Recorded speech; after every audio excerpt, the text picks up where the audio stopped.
What is up, guys? So today I'm going to show you how to get an ultra clean look for your Mini-ITX build. This is focusing on the CoolerMaster NR200P case, and as you can see here, there's very minimal cables that you can see.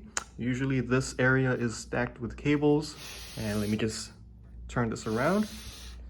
And so the only cables that you're seeing right now is for the GPU cables.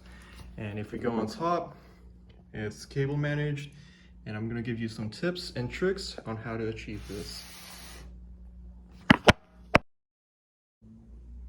Okay, so the first tip I want to show you is when mounting your power supply unit on the NR200, basically instead of putting it on the SFX bracket, move the mounting points to the SFXL, which is a little bigger, and this will give you free space underneath to tuck in your cables with Velcros and zip ties. Now, with using a PSU, I highly recommend that you purchase a set of braided nylon cables.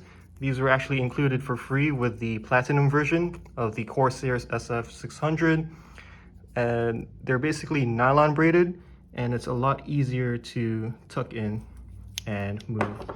Compared to the stock cables, which is like this, you know, you'll have like a little bit issues and it's a little thicker. And so for the second tip I want to show you, invest in an M.2 SSD. As you can see here, I'm using a Samsung 970 M.2 SSD, and this eliminated basically these cables and a SATA drive. So because of that, since the storage is already directly mounted onto the motherboard, I don't have to worry about these, and I don't have to worry about hard drives. And moving to the front, I'm using a CoolerMaster all-in-one CPU cooler. This is highly effective in cooling down your system. It's using 2 fans as intake, and here's the water cooling pump right there. And if you look closely, I actually have a Noctua fan mounted directly to the GPU. So let me go ahead and unscrew this.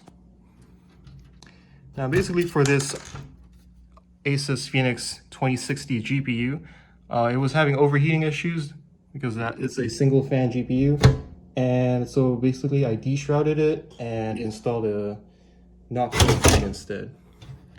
All right, and so this is basically the 2 fans used as intake. And if you've already noticed, where's the RGB? Well, RGB, I took that out. So the third tip is eliminate all of the RGB. You don't need RGB, it's just extra cables that you don't need. And as you can see here, I don't have to worry about all of these trying to tuck it in here, because this basically takes up a third of the space already, and I don't need it. And fourth steps is count your fans. Do I need 7 fans? Do I need 8 fans?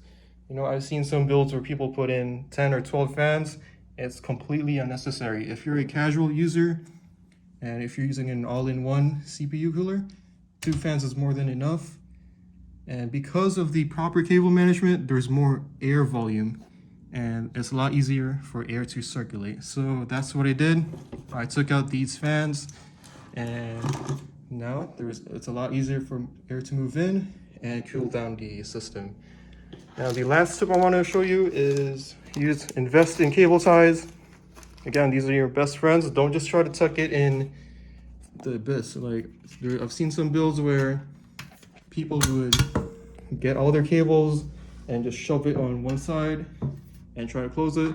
It's okay to do it since you're not seeing it, but at the end of the day, just use cable ties, please. You know, just put like one here, one there, move it to the side, and you're good to go. So yeah, so again, those are my tips and tricks that I recommend.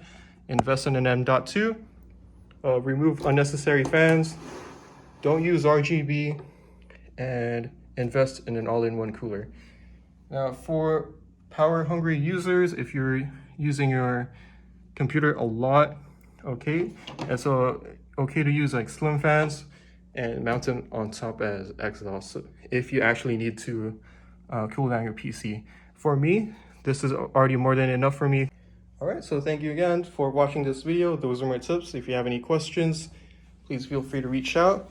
Again, this was the NR200P case showing the cable management tips and tricks.